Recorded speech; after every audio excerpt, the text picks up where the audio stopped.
আমাদের জন্য চিন্তা করছে। তুই যে কেন রোজ রোজ খেলতে গিয়ে লেট করিস, তোর জন্য তো মাই পাকা, এখন আমিও খাবো। আহা দিদি, তুই চুপ কর তো। এত বেশি বেশি বুঝিস কেন? মা আমাকে কিছুই বলবে না, কারণ মায়ের আমি অনেক আদরের ছেলে। রকি আর টুকি তাড়াতাড়ি পথ চলছিল। হঠাৎ তারা কারো আওয়াজ শুনতে পায়। কেউ আছো? দয়া করে আমার ডাকে সাড়া দাও। আমার কথা কি কেউ শুনতে পাচ্ছো? ভাই, কেউ মনে হয় কথা বলছে। তুই কি কারো আওয়াজ শুনতে পেয়েছিস? উফ দিদি, তুই বেশি বোঝার সাথে সাথে কানেও একটু বেশি শুনিস। বাঁচাও, আমাকে কেউ বাঁচাও। কেউ আছো? আমাকে বাঁচাও। ভাই, এবার শুনলি তো, কেউ বিপদে পড়েছে। তাড়াতাড়ি চল, তাকে আমাদের সাহায্য করতে হবে। এরপর রকি আর টুকি বিপদে পড়া সেই পরীর কাছে যায়। কি পরি, তোমার কি অবস্থা হয়েছে? এসব কি করে হলো তোমার? ছোট পাখি, আমি গাছের ডালে বসেছিলাম আর হঠাৎ গাছের ডাল ভেঙে মাটিতে পড়ে যায়। গাছের ডাল আমার উপরে আর চাদর দণ্ডটা দূরে থাকার কারণে জাদু করে নিজেকে বাঁচাতে পারছি না। দয়া করে আমাকে একটু সাহায্য করো। না না দিদি, তুই এই পরীকে সাহায্য করিস না। এমনিতে আমাদের অনেক দেরি হয়ে গেছে, তাড়াতাড়ি চল তো। সে কি ভাই, আমি অসহায় পরীকে রেখে কি করে যাব? তুই একটু দাঁড়া, আমি পরীকে সাহায্য করেই যাচ্ছি। এরপর টুকি পরীর জাদু দণ্ডটি পরীর হাতে দেয় আর পরী জাদু করে তার উপরে থাকা ডালটি সরিয়ে ফেলে। ছোট পাখি, তোমাকে অনেক ধন্যবাদ। তুমি না থাকলে গাছের ডালের নিচে আমি তো বাঁচতেই পারতাম না। পরি বন্ধু, তোমাকে ধন্যবাদ দিতে হবে না। এমনিতে অনেক দেরি হয়ে গেছে। তোমার সাথে আর কখনো দেখা হলে কথা বলবো। এখন যে আমাদেরকে যেতেই হবে, বিদায়। ছোট পাখি, শোনো আমার কথা। কখনো বিপদে পড়লে আমাকে স্মরণ করিও ছোট পাখি। যা বাবা, ছোট পাখি তো আমার পুরো কথা না শুনেই চলে গেল। যাই হোক বাবা, আমার জীবন তো বেঁচে গেছে। এখন আমি আমার গন্তব্যে যাই। এ কথা বলেই পড়ে সেখান থেকে উড়ে চলে যায়। অন্যদিকে টুকি রকি দেরি করে বাড়িতে ফেরায় তাদের মা টুনি ভীষণ রেগে যায়। কি রে রকি টুকি, কোথায় গিয়েছিলি তোরা? এ কি রে, এদিকে যে আমি চিন্তায় আছি, তোদের কি কোনো খেয়াল আছে? মা, আমার কোনো দোষ নেই। দিদিকে কখন থেকে বলছি মা আমাদের নিয়ে চিন্তা করছে, কিন্তু দিদি তো আমার কোনো কথাই শুনছে না। সে কি ভাই, তুই মিথ্যে কথা বলছিস কেন? চুপ কর টুকি, আর একটা কথাও বলবি না। খুব বার বেড়েছিস তাই না? আমি খুব ভালো করে জানি দোষটা তোর, আমার রকির না। এখন দাঁড়িয়ে না থেকে গিয়ে পড়তে বস। বাবা রকি, আয় বাবা, তোর জন্য আমি আলু পরোটা বানিয়েছি। আয় আয় বাবা, খাবি চল। এরপর টুনি রকিকে নিয়ে গিয়ে পরোটা খাওয়াতে থাকে আর টুকি তার মায়ের কথায় কষ্ট পেয়ে কাঁদতে থাকে। মা তো আমার কোনো কথা শুনলো না। আমার তো কোনো দোষ নেই। ভাই তো খেলতে খেলতে এত দেরি করেছে।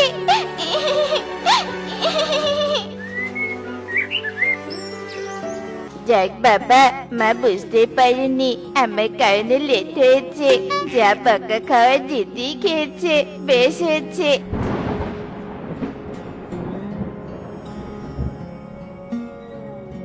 এই যে, বাইরে তো আকাশ অনেক অন্ধকার হয়েছে। এই বৃষ্টি এলো বলে আমাদের স্কুলে তো কালকে পরীক্ষা আছে। আমার তো সব পড়া শেষ, ভাই তো কিচ্ছু পারেনি। যদি বিদ্যুৎ চলে যায়, ভাই পড়বে কি করে? ভাই, ভাই, আকাশ খুব খারাপ হয়েছে। তাড়াতাড়ি এসে পড়তে বস, বিদ্যুৎ না হলে চলে যাবে। আহা দিদি, তুই দেখছিস না আমি খেলা করছি, আমাকে বিরক্ত করবি না একদম। আমি রাতে পড়ে নিব, আর বিদ্যুৎও যাবে না, আর বৃষ্টিও আসবে না, বুঝতে পেরেছিস? রকি যে এভাবে বলছিল, ঠিক তখনই মুষলধারে বৃষ্টি শুরু হয় আর রকি ছুটে বাড়িতে চলে আসে। এদিকে বৃষ্টির কারণে বিদ্যুৎও চলে যায়। দেখেছিস ভাই, বিদ্যুৎ চলে গেছে। এবার তুই পড়বি কি করে বলতো? দিদি, এই বৃষ্টিতে ঘুমাতে অনেক মজা লাগবে। আজ ঘুমিয়ে পড়ি, কাল সকালে পড়ে স্কুলে যাব। তোর বাবা এই ভাই তো আমার কোনো কথাই শুনলো না। যখন পরীক্ষায় খারাপ রেজাল্ট করবে তখন বুঝতে পারবি। রকি ছিল অলসতা আর খুব দুষ্টু স্বভাবের, কোনো কথাই তার গায়ে লাগাতো না। এভাবে টুকি আর রকির দিন কাটছিল। দেখতে দেখতে টুকিদের পরীক্ষা শেষে রেজাল্টও বেরিয়ে আসে। টুকি ফার্স্ট হওয়ায় অনেক আনন্দে ছুটতে ছুটতে বাড়িতে আসে আর টুনিকে ডাকতে থাকে। মা, বাবা, দেখো আমি ফার্স্ট হয়েছি।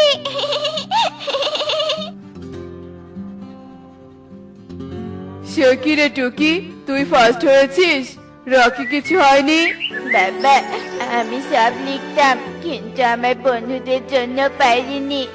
আমি একদম লাস্ট হয়েছি। আহারে রকি, তুই কাঁদিস না বাবা। এবার পারিসনি তো কি হয়েছে, পরের বার ঠিক পারবি। ওগো, তুমি আমার ছেলেকে নিয়ে বাজারে যাও। আমার ছেলে যা খেতে চায় ওকে তাই কিনে দিবে, কেমন? মা, আমি যাব না, আমি তো ফার্স্ট হয়েছি। চুপ কর টুকি, ফার্স্ট হয়েছিস তো কি হয়েছে? দেখছিস না তোর ভাই লাস্ট হয়ে কান্না করছে। যা বাবা রকি, তুই তোর বাবার সাথে দোকানে যা। দেখেছিস দিদি, আমি লাস্ট হয়েও কত আদর পাচ্ছি। আমি জানতাম মা বাবা আমাকে কিছুই বলবেন না, তাই তো পড়াশোনা করিনি। এরপর রকি টোনার সাথে চলে যায় আর টুকি মন খারাপ করে বনে বসে কান্না করতে থাকে। বাবা মা আমাকে কেন ভালোবাসে না? আমি ফার্স্ট হয়েছি, তবুও বাবা মা একটুও খুশি হয়নি। টুকি যখন কান্না করছিল, পরি তখন ওই পথ দিয়ে যাচ্ছিল। আর টুকির কান্না শুনে পরি টুকির কাছে আসে। এ কি ছোট পাখি, তুমি তুমি কান্না করছো কেন? বৌদি, আমার কাছ থেকে কথা আর বলো না। আহারে, কেঁদো না ছোট পাখি, দেখে নিও তোমার মা বাবা একদিন ঠিক বুঝতে পারবে। এখন চলো তো, কান্না বাদ দিয়ে আমার সাথে ঘুরতে চলো। যখনই তোমার মন খারাপ লাগবে আমাকে স্মরণ করবে, আমি তোমার সাথে সময় কাটাবো।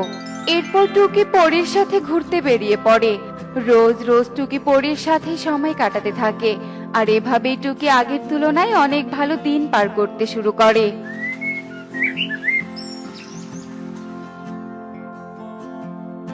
কালু দেখো, এই বন ফলে সবজিতে ভরপুর, আর আমরা কিনা আমাদের বনে না খেয়ে দিন কাটাই।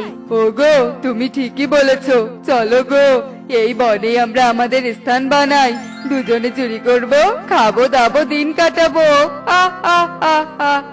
হ্যাঁ গো কালু, ঠিক বলেছো, চলো আমরা বনের মাঝে একটা ঘর বানাই আর আমাদের নতুন সংসার শুরু করি। শয়তান কালু কাকলি অন্য বন ছেড়ে টুনিদের বনে আসে আর সেখানেই তারা বাড়ি বানিয়ে থাকতে শুরু করে। কালু কাকুলি ধীরে ধীরে পুরো বনের খোঁজ খবর নিতে থাকে আর তাদের চুরির কাজ শুরু করে দেয়।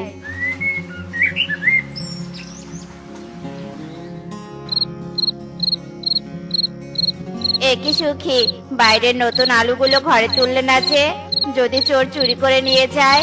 কবুতর, তুমি আমাদের বনে নতুন নাকি বলো তো? বাইরে কত কিছু রাখি, কখনোই চুরি হয়নি, আজ হবে কেন? চিন্তা করো না তো, চলো ঘুমিয়ে পড়ি। এ কথা বলেই সুখী আর কবুতর ঘুমিয়ে পড়ে। আর রাতের বেলা বাড়ির বাহিরে আলু দেখে কালু আর কাকুলি অনেক খুশি হয়ে যায়। ওগো দেখো দেখো, মেঘনা চাইতেই জল, সুখী পায়রার বাড়ির সামনে কত আলু। এই আলু চুরি করে বিক্রি করলে আমরা অনেক টাকা পাবো আর কয়েকদিন বসে বসে খেতে পারবো। যেই বলে সেই কাজ, কালু আর কাকুলি সব আলু চুরি করে পালিয়ে যায়। এদিকে রাত গড়িয়ে সকাল হয়ে যায় আর সকালে সুখী পায়রা বাড়ির সামনে আলু দেখতে না পেয়ে কান্নাকাটি করতে শুরু করে দেয়। কবুতর, কবুতর, তাড়াতাড়ি বাইরে এসো, আমাদের যে সর্বনাশ হয়ে গেছে, আমাদের নতুন সব আলু চুরি হয়ে গেছে। এত বড় অন্যায় কে করলো?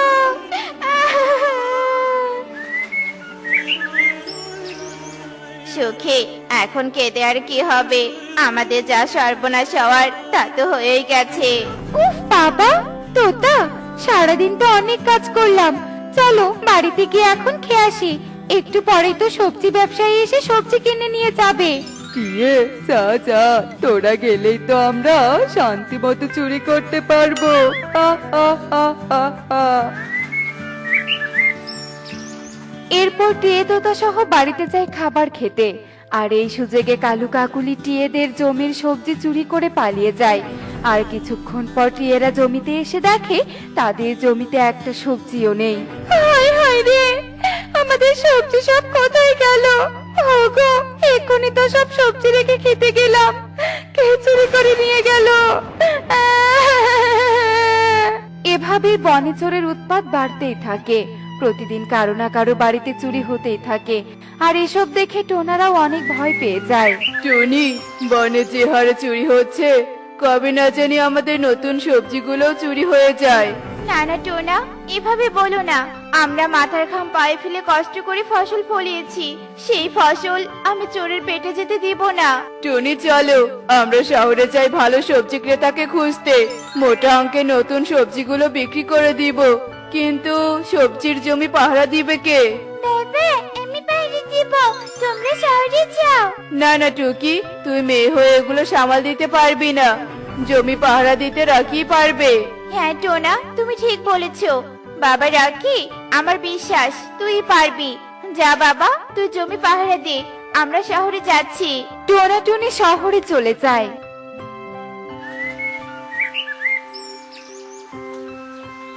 আর রকি তাদের জমি পাহারা দিতে থাকে।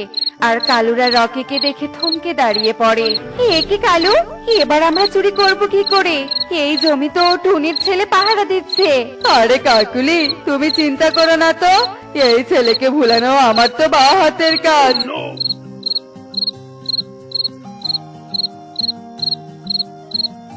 বাবা রকি, তুই রাতের আধারে জমিতে কি করছিস? আর বলো না কাকু, বাবা মায়ের খেতে কাজ নেই, আমাকে জমি পাহারা দিতে পাঠিয়েছে। এসব কাজ কি আমার দ্বারা হয় বলো তো? আরে তাই তো। এই নে রকি, তুই আমার ফোন নিয়ে বাড়িতে গিয়ে গেম খেল, আমি তোদের জমি পাহারা দিচ্ছি। সত্যি বলছো কাকু? তুমি দেখছি অনেক ভালো। এরপর রকি ফোন নিয়ে বাড়িতে চলে যায়। আর কালু কাকুলি মনের সুখে নতুন সবজি চুরি করে নিয়ে পালিয়ে যায়। আর পরের দিন টুনিরা এসে তাদের জমিতে একটাও সবজি দেখতে না পেয়ে কান্না করতে শুরু করে। হায় হায় রে, আমাদের জমি সবজিও চুরি হয়ে গেছে রে। আমরা যে পথের ভিখারি হয়ে গেলাম। রকি, তুই থাকতে এসব কি করে হলো? বাবা, আমার কোনো দোষ নেই।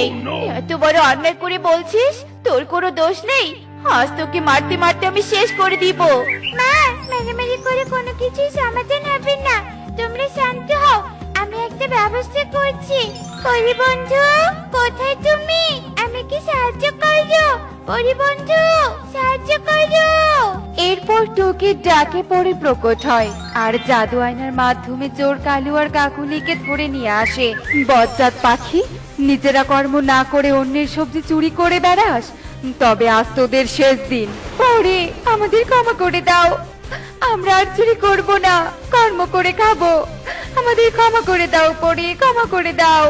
ঠিক আছে, আমি তোদের ক্ষমা করে দিলাম, কিন্তু বনে যার যার বাড়িতে চুরি করেছিস সবার জিনিস ফিরিয়ে দিবি, নইলে তোদের অবস্থা খারাপ হবে। পরি, তোমাকে অনেক ধন্যবাদ। দাঁড়াও টুনি, আমাকে ধন্যবাদ না দিয়ে তুমি তোমার মেয়েকে দাও। একদিন টুকি আমাকে সাহায্য করেছিল বলে আমি আজ তোমাদের সাহায্য করলাম, নয়তো তোমাদের মতো পাখিকে আমি সাহায্য করতাম না। রকি তোমাদের আশকারাতেই খারাপ হয়ে গেছে। টুকি এত ভালো হওয়া সত্ত্বেও তোমরা সব আদর শুধু তোমাদের ছেলেকেই দিতে, যার ফল আজ তোমরা ভোগ করতে, কিন্তু টুকির কারণে রক্ষা পেলে। পরি, তুমি ঠিকই বলেছো। মা টুকি, তুই আমাদের ক্ষমা করে দে। তোদের দুই ভাই বোনকে আজ থেকে আমরা সমান চোখে দেখবো। আমাদের ক্ষমা করে দে রে মা, ক্ষমা করে দে। এরপর থেকে টুনি তার দুই সন্তানকে সমানভাবে ভালোবাসতে থাকে। আর কালুরা নিজের ভুল শুধরিয়ে নিজেরাই কর্ম করে খেতে থাকে। এভাবেই বনের সবাই সুখেই দিন কাটাতে থাকে। তো বন্ধুরা, এমনই সব মজার মজার শিক্ষণীয় টুনি পাখির গল্প দেখতে আমাদের সাথেই থেকো। আর গল্পটি কেমন হয়েছে তা কমেন্টে জানাতে ভুলো না কিন্তু। Bye bye. টোনা, আমাদের সবজির ফলন তো এবার ভালো হয়েছে। মা টুকি, সবজি বিক্রি করে তোকে স্কুলে ভর্তি করিয়ে দিব, আর তখন তুইও সবার সাথে স্কুলে যেতে পারবি। সত্যি বলছো মা? আমিও সবার সাথে স্কুলে যাব? কি মজা, কি মজা! তাহলে মা, কাল থেকে স্কুলে যাব কি? না রে মা, আর 2 দিন পর স্কুলে যেতে পারবি, কারণ 2 দিন পর সবজি তুলে বাজারে নিয়ে যাব। তাহলে 2 দিনে সবজিগুলো আরো বড় হবে, আর বড় সবজির দামও বেশি পাওয়া যাবে। হ্যাঁ টোনা, তুমি একদম ঠিক বলেছো।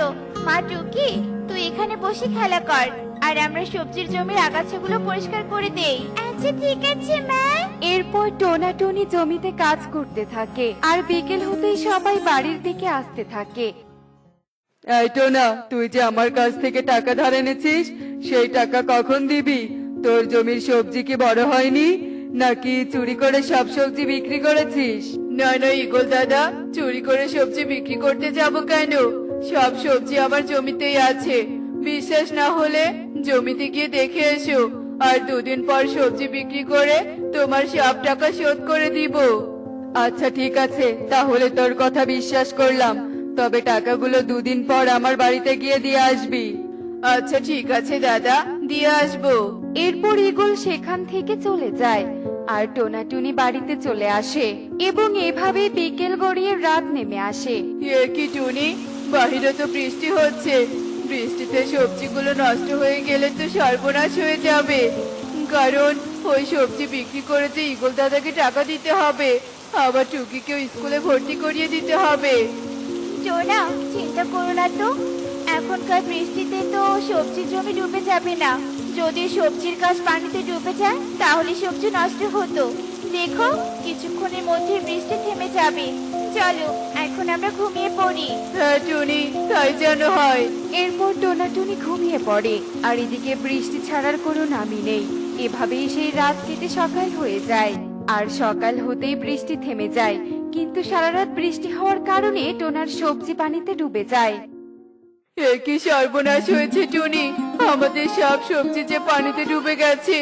এখন আমরা কি করে ঈগল দাদার টাকা পরিশোধ করব? হে সৃষ্টিকর্তা, আমরা তোমার কি ক্ষতি করেছিলাম যে তুমি আমাদের এত বড় ক্ষতি করলে? টোনা, আমি কখনো ভাবিনি কাল রাতে এত বৃষ্টি হবে। টোনা শোনো, ঈগল দাদাকে সব কথা খুলে বলে 1 মাস সময় নিয়ে এসো।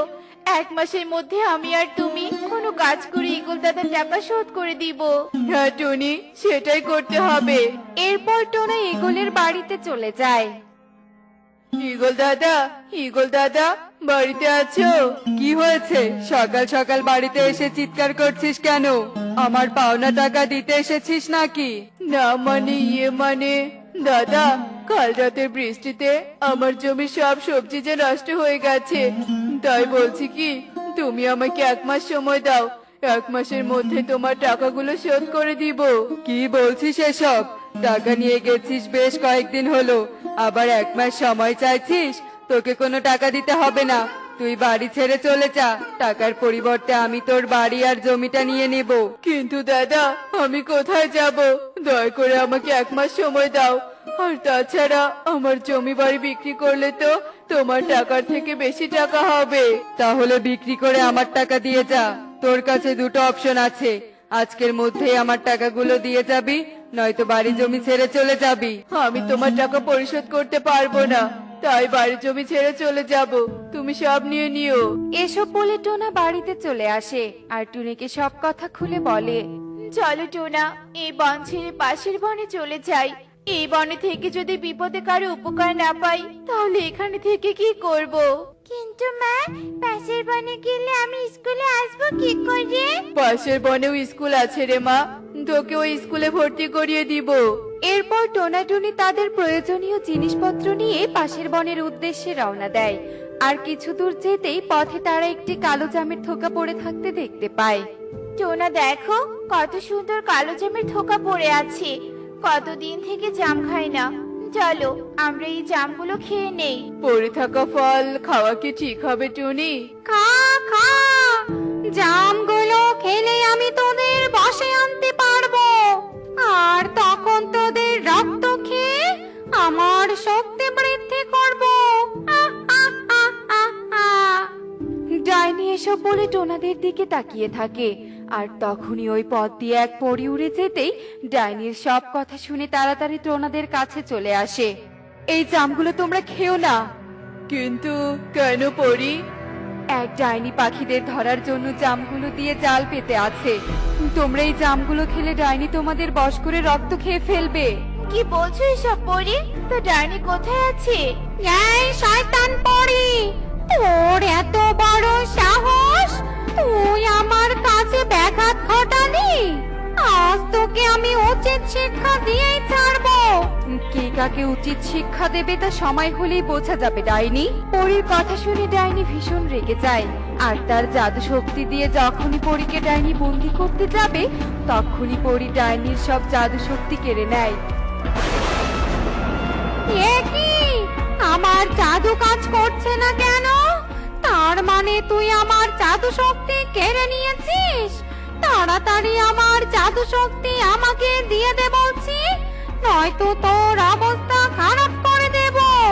জাদু শক্তি নেওয়ার পরেও তোর বড়াই কমছে না? তোর কাছে তো জাদু শক্তি নেই, তাহলে তুই কিভাবে আমার খারাপ অবস্থা করবি? আমি আমার ভুল বুঝতে পেরেছি, আমাকে এবারের মতো ক্ষমা করে দে। আমি শক্তি নিয়ে অনেক দূরে চলে যাব। না না, তোর মতো খারাপ ডাইনিকে কখনোই শক্তি ফিরিয়ে দেব না। এখন কথা না বলে এখান থেকে চলে যা বলছি। তোমরা সবকিছু নিয়ে কোথায় যাচ্ছিলে? তারপর টোনা পরীকে সব কথা খুলে বলে, আর সব শুনে পরী সেখানে তাদের একটি বাড়ি ও সবজি বাগান বানিয়ে দেয়। যে তোমাদের সাথে অন্যায় করেছে তার কথা ভুলে গিয়ে তোমরা এখানে থেকে সবজি বিক্রি করবে, তাই তোমাদের দিন ভালো কাটবে, আর এই বাগানের সবজি কখনো শেষ হবে না। পরি, তোমাকে অনেক ধন্যবাদ। তুমি আজ আমাদের অনেক বড় উপকার করলে। তোমার উপকারের কথা কখনো ভুলবো না আমরা। ধন্যবাদ দিতে হবে না, কেউ বিপদে পড়লে তাকে সাহায্য করা সবার দায়িত্ব। এরপর পরে সেখান থেকে চলে যায়। এভাবেই বেশ কয়েকদিন কেটে যায়। সবজি বিক্রি করে টোনা অনেক ধনী হয়ে যায় এবং টুকিকে স্কুলে ভর্তি করিয়ে দেয়। মা টুকি, এখন থেকে প্রতিদিন তোর কবুতর আঙ্কেলের অটোতে করে স্কুলে যাওয়া আসা করবি, কেমন? আচ্ছা ঠিক আছে বাবা। কবুতর দাদা, তুমি একটু সময় মতো মেয়েটাকে স্কুলে নিয়ে এসো, আর স্কুল শেষে বাড়িতে দিয়ে এসো। তোমাকে আমি অগ্রিম টাকা দিব। আচ্ছা ঠিক আছে টোনা। এরপর টোনা বাড়ির দিকে যেতে থাকে, আর তখনই ঈগল তার বাড়ি থেকে টোনাকে ডাকতে থাকে। টোনা, টোনা, এদিকে শোন, তোর সাথে কথা আছে। হ্যাঁ ইগল দাদা, বলো কি বলবে? আমাকে তুই ক্ষমা করে দিস রে টোনা, তোর সাথে অন্যায় করার জন্য আমি কঠিন শাস্তি পেয়েছি। মানে তুমি কি শাস্তি পেয়েছো ইগল দাদা? যাই বাবা, টোনার বাড়ির জমিগুলো কারো কাছে বিক্রি করে দেই। টোনার বাড়ির জমি বিক্রি করলে অনেক টাকা পাওয়া যাবে। তাছাড়া টোনা যদি কাউকে নিয়ে জমিগুলো কখনো নিতে আসে, তাহলে তো বিচারে জমিগুলো টোনাকে ছেড়ে দিতে হবে, আর এসব বিক্রি করলে কোনো ঝামেলাই থাকবে না। এরপর আমি সবকিছু বিক্রি করার জন্য পেঁচা দাদার বাড়ির দিকে যেতেই হঠাৎ একটি গাছের সাথে ধাক্কা খেয়ে মাটিতে পড়ে যাই। ওরে বাবা রে, ওরে মারে, আমার পাকা যে ভেঙে গেল। আমি তাহলে এখন উড়বো কি করে? টোনার সাথে অন্যায় করার জন্যই বুঝি আমার এমন বিপদ হলো। এ কি ইগল দাদা, তোমার একই হয়েছে? এখানে এভাবে পড়ে আছো কেন? গাছের সাথে ধাক্কা খেয়ে পড়ে গিয়ে আমার পাখা ভেঙে গেছে। তুই আমাকে অটোতে করে বাড়িতে রেখে আয় তো। আচ্ছা ঠিক আছে, ধীরে ধীরে আমার অটোতে ওঠো। এরপর অটোতে করে বাড়িতে আসি, আর তখন থেকে তোর জন্য সব সময় এখানে বসে অপেক্ষা করি যে তোর দেখা পেলে ক্ষমা চেয়ে নিব। আমাকে কোনো টাকা দিতে হবে না, তুই তোর বাড়িতে ফিরে আসিস টোনা। তুমি যখন তোমার ভুল বুঝতে পেরেছো, তাই তোমাকে আমি ক্ষমা করে দিলাম। আর আমি এই বাড়িতে আসবো না, কারণ এই বনে আমি বাড়ি পেয়েছি। সেখানে সবজি বাগানও আছে। কিন্তু কিভাবে এত কিছু করলি টোনা? তারপর টোনা ঈগলকে সব কথা খুলে বলে, আর সব শুনে ঈগল অবাক হয়ে যায়। আমিও এখন থেকে টোনার মতো ভালো পাখি হওয়ার চেষ্টা করব। দেখলে তো বন্ধুরা, কারো সাথে অন্যায় করলে নিজেরই ক্ষতি হয়। এমনই সব মজার মজার শিক্ষণীয় টুনি পাখির গল্প দেখতে আমাদের সাথেই থেকো। আর গল্পটি কেমন হয়েছে তা কমেন্টে জানাতে ভুলো না কিন্তু। Bye bye.